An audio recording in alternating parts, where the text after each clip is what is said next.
ಸ್ನೇಹಿತರೆ, ಇವತ್ತು ಪ್ಲಾಸಿ ಕದನ ಭಾರತದ ಇತಿಹಾಸವನ್ನು ಬದಲಿಸಿದಂತಹ ಒಂದು ಯುದ್ಧ. 1757 ಜೂನ್ 23ರಂದು ನಡೆದಂತಹ ಯುದ್ಧ. ಈ ಯುದ್ಧದ ಬಗ್ಗೆ ತಿಳಿಯುವಂತಹ ಒಂದು ಪ್ರಯತ್ನವನ್ನು ಮಾಡೋಣ. ಬಂಗಾಳವು ಮೊಘಲ್ ಸಾಮ್ರಾಜ್ಯದ ಒಂದು ಸುಭ ಆಗಿತ್ತು. ಬಂಗಾಳದ ನವಾಬ ಅಲಿವರ್ದಿ ಖಾನನು ಸ್ವತಂತ್ರನಾದನು. ಮುರ್ಷಿದಾಬಾದ್ ಅವನ ರಾಜಧಾನಿಯಾಗಿತ್ತು. ಅವನು ಇಂಗ್ಲಿಷರೊಂದಿಗೆ ಸ್ನೇಹ ಸಂಬಂಧವನ್ನು ಇಟ್ಟುಕೊಂಡಿದ್ದನು. ಇವನಿಗೆ ಗಂಡು ಸಂತಾನವಿರಲಿಲ್ಲ. 3 ಜನ ಹೆಣ್ಣು ಮಕ್ಕಳಿದ್ದರು. ತನ್ನ 3ನೇ ಮಗಳ ಮಗನಾದಂತಹ ಸಿರಾಜುದ್ದೌಲನನ್ನು ತನ್ನ ಉತ್ತರಾಧಿಕಾರಿಯನ್ನಾಗಿ ನೇಮಿಸಿದನು. ಸಿರಾಜುದ್ದೌಲ ತನ್ನ ತಾತನ ಮರಣಾನಂತರ 1756ರಲ್ಲಿ ನವಾಬನಾದನು. ಈ ಯುದ್ಧ ಇದ್ದಕ್ಕಿದ್ದಂತೆ ಆಗಿದ್ದಲ್ಲ. ಅನೇಕ ವಿಷಯಗಳ ಕಾರಣಗಳ ಪರಿಣಾಮವಾಗಿ ನಡೆದಂತಹ ಒಂದು ಯುದ್ಧ. ಆ ಕಾರಣಗಳು ಯಾವುವು ಅಂತಕ್ಕಂಥದ್ದನ್ನು ನೋಡೋಣ. ಮೊದಲನೇದಾಗಿ ರಾಜಕೀಯ ಕಾರಣ. ಶೌಕತ್ ಜಂಗ್, ಘಸೀಟಿ ಬೇಗಂ ಮುಂತಾದವರು ಇವನ ಸಂಬಂಧಿಗಳಾಗಿದ್ದರು. ಈ ಸಿರಾಜುದ್ದೌಲನ ಅಧಿಕಾರಕ್ಕೆ ಬಂದ ನಂತರ ಅವನ ವೈರಿಗಳಾದರು. ಅವರಿಗೆ ಬ್ರಿಟಿಷರ ಬೆಂಬಲವೂ ಕೂಡ ಇತ್ತು. ಎರಡನೇದು ದಸ್ತಕಗಳ ದುರುಪಯೋಗ. ಮೊಘಲ್ ಸಾಮ್ರಾಟನು ಇಂಗ್ಲಿಷರಿಗೆ ಬಂಗಾಳದಲ್ಲಿ ತೆರಿಗೆ ರಹಿತ ವ್ಯಾಪಾರಕ್ಕಾಗಿ ಅನುಮತಿ ನೀಡಿದ್ದನು. ಈ ದಸ್ತಕಗಳನ್ನು ಬಂಗಾಳದ ಸರ್ಕಾರ ಈಸ್ಟ್ ಇಂಡಿಯಾ ಕಂಪನಿಗೆ ಮಾತ್ರ ನೀಡಿತ್ತು. ಅವು ವ್ಯಾಪಾರದಲ್ಲಿ ಸುಂಕ ವಿನಾಯಿತಿಯನ್ನು ಒದಗಿಸಿದವು.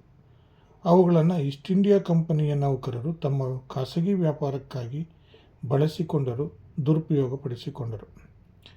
ಲಾಭಕ್ಕಾಗಿ ಸ್ಥಳೀಯ ವ್ಯಾಪಾರಿಗಳಿಗೆ ಅವರು ಮಾರಿಕೊಂಡರು. ಇದರಿಂದಾಗಿ ರಾಜ್ಯದ ಬೊಕ್ಕಸಕ್ಕೆ ಬಂಗಾಳದ ಬೊಕ್ಕಸಕ್ಕೆ ಆದಾಯ ಬರದಂತಾಯಿತು. ಇದರಿಂದ ಅಪಾರ ನಷ್ಟವಾಯಿತು.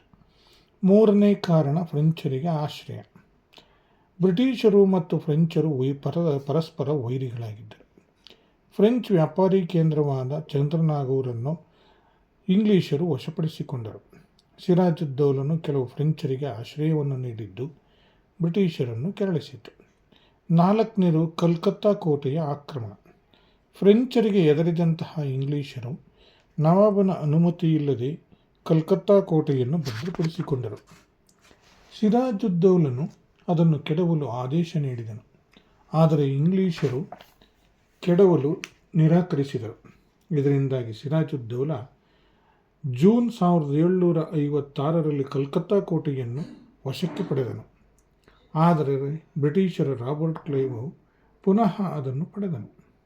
ಇದು ಇಬ್ಬರ ನಡುವಿನ ವೈರತ್ವಕ್ಕೆ ಮತ್ತಷ್ಟು ಕಾರಣವಾಯಿತು.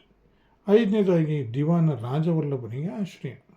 ದಿವಾನ ರಾಜವಲ್ಲಭನು ತನ್ನ ಕಚೇರಿಯ ಲೆಕ್ಕಪತ್ರಗಳನ್ನು ನೀಡಬೇಕಾಗಿತ್ತು.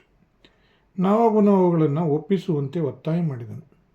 ಆಗ ಬ್ರಿಟಿಷರಲ್ಲಿಗೆ ಹೋಗಿ ಅವರ ಆಶ್ರಯವನ್ನು ಅವನು ಪಡೆದನು. ಇದು ಸಿರಾಜುದ್ದೌಲನನ್ನು ಮತ್ತಷ್ಟು ಕೆರಳಿಸಿತು. 6ನೇದು ಕಪ್ಪು ಕೋಣೆ ದುರಂತ.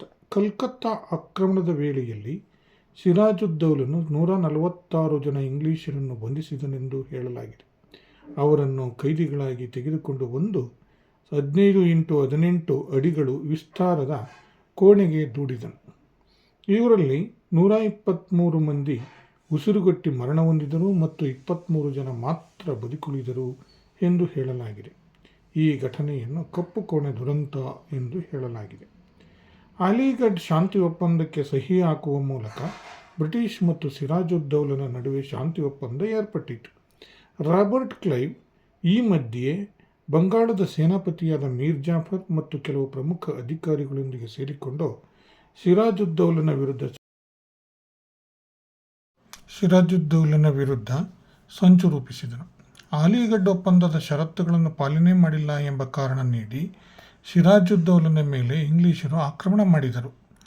1757ರ ಜೂನ್ನಲ್ಲಿ ಪ್ಲಾಸಿ ಎಂಬಲ್ಲಿ ಯುದ್ಧ ನಡೆಯಿತು. ಸಿರಾಜುದ್ದೌಲನು ಸೋತು ಪಲಾಯನ ಮಾಡಿದನು. ಆದರೆ ಅವನು ಪಲಾಯನ ಮಾಡುತ್ತಿದ್ದಾಗ ಮೀರ್ ಜಾಫರನ ಮಗ ಅವನನ್ನು ಕೊಂದು ಹಾಕಿದನು. ಮೀರ್ ಜಾಫರನನ್ನು ಆನಂತರ ಬಂಗಾಳದ ನವಾಬನನ್ನಾಗಿ ಮಾಡಲಾಯಿತು. ಅವನು ಬ್ರಿಟಿಷರಿಗೆ ಯಥೇಚ್ಛವಾಗಿ ಕೊಡುಗೆಗಳನ್ನು ನೀಡುವುದರ ಜೊತೆಗೆ 24 ಪರಗಣಗಳ ಪ್ರದೇಶವನ್ನೂ ನೀಡಿದನು. ಈ ಕದನವು ಭಾರತದಲ್ಲಿ ಬ್ರಿಟಿಷರ ಸಾಮ್ರಾಜ್ಯಕ್ಕೆ ಭದ್ರ ಬುನಾದಿಯನ್ನು ಹಾಕಿತು.